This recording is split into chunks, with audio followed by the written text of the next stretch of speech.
Tu ne tueras pas. Quelques mots gravés dans la pierre donnés à Moïse. Un commandement absolu et universel. Ah bon? Si c'était vraiment universel et absolu comme tu le dis, explique-moi pourquoi l'Éternel, à travers Moïse, a ordonné des guerres et des massacres. Par exemple, dans Deutéronome chapitre 20, versets 16 et 17, certaines villes ennemies devaient être complètement détruites. Et contre Amalek, dans 1 Samuel chapitre 15, verset 3, l'ordre était encore plus strict. Toute une communauté devait être éliminée, y compris les enfants, les nourrissons et même les animaux. Ces passages sont tellement violents. La dernière fois que j'ai cité ces textes entièrement, mon compte a été restreint. Alors venir nous dire que tu ne tueras point est un commandement universel et absolu, c'est totalement en contradiction avec les textes. Reconnu par juifs et chrétiens que le Coran cite, mais toujours sous condition. Exode 20, 13. Tu ne commettras pas de meurtre. Mais c'est complètement faux. Le Coran établit une règle universelle et inconditionnelle. N'attentez pas à la vie de votre semblable que Dieu a rendu sacré à moins d'un motif légitime. Sourate 17, verset 33. Autrement dit, tuer injustement est absolument interdit. Mais si tu es attaqué, la légitime défense reste permise. Sourate 2, verset 190. Combattez dans la voie d'Allah ceux qui vous combattent et ne transgressez pas. Le principe reste clair et universel. Protéger la vie tout en interdisant le meurtre injuste. Exode 20, 13. Tu ne commettras pas de meurtre. Pas un conseil, pas un simple code civil, mais un ordre divin qui transcende le temps. Et la tradition prophétique jusqu'à Jésus répète cet interdit sans nuance. Le Coran ne conteste pas ce point. Sourate 5, 44, nous avons fait descendre la Torah, guide et lumière. Moïse étant un prophète majeur de l'islam, tout musulman sérieux devrait admettre que ce commandement vient de Dieu. Et nous serons d'accord pour dire que le Dieu véritable ne peut pas se contredire. Pourtant, dans ce même Coran présenté comme révélation finale, on peut lire dans Sourate 9, 5 « Tuez les polythéistes où que vous les trouviez » et Sourate 9, 29 « Combattez ceux qui ne croient pas jusqu'à ce qu'ils payent la jizya en état d'humiliation ». Le verbe « katilu » signifie engager le combat et comme tout combat armé, il inclut l'idée de tuer. Et les grands commentateurs classiques comme Al-Tabari ou Ibn Kathir expliquent que ces versets visent des groupes identifiés par leur foi ou leur refus de se soumettre. Alors, certains diront qu'il y avait un contexte. Bien sûr qu'il y avait un contexte historique. Vous aimez lire le verset 5 de la sourate 9. Mais pourquoi vous ne lisez jamais le verset 8 et suite de la même sourate? Comment admettre que quand ils sont les plus forts, ils ne tiennent compte à votre égard ni des liens de sang, ni de la foi jurée? On comprend ici tout de suite que le Coran parle d'un groupe de personnes bien précis.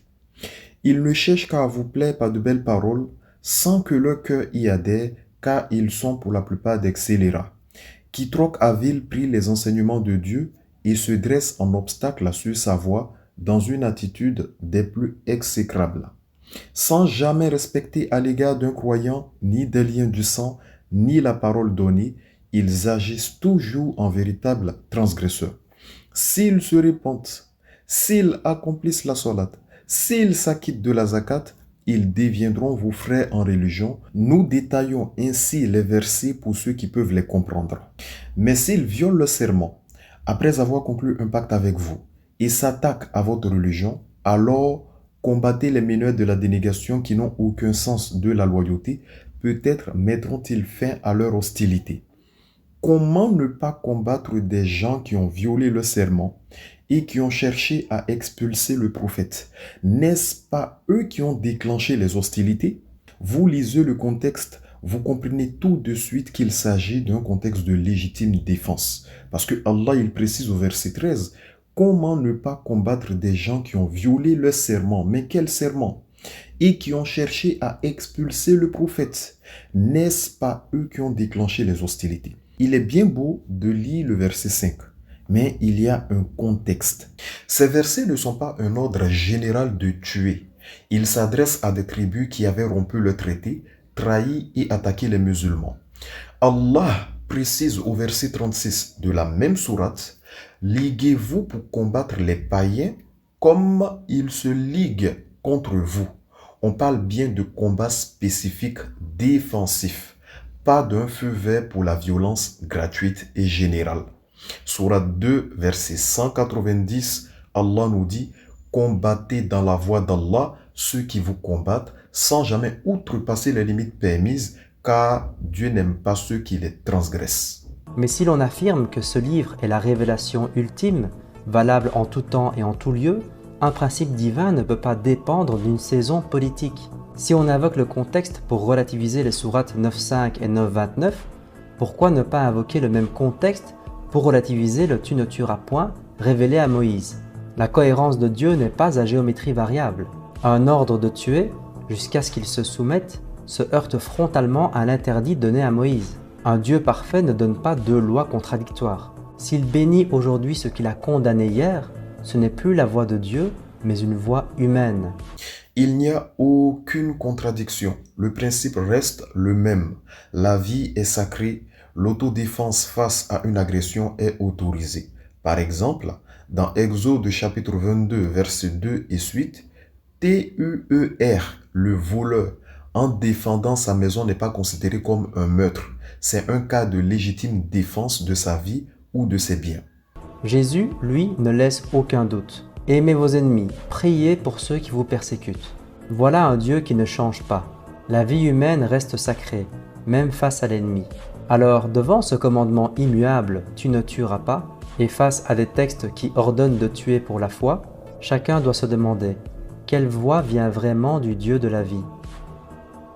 Mais attendez, ce n'est pas Jésus Dieu qui a révélé les versets violents qui se trouvent dans la Torah. Ce n'est pas Jésus Dieu qui a parlé dans 1 Samuel chapitre 15, le verset 3, où même les enfants et les animaux, les nourrissons devaient être Jah.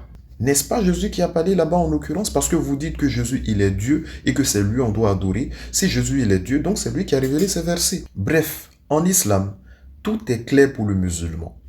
Allah dit, discutez avec les gens du livre de la façon la plus courtoise. Sourate 29, le verset 46. Et combattez dans la voie d'Allah ceux qui vous combattent, mais ne transgressez pas. Sourate 2, verset 190.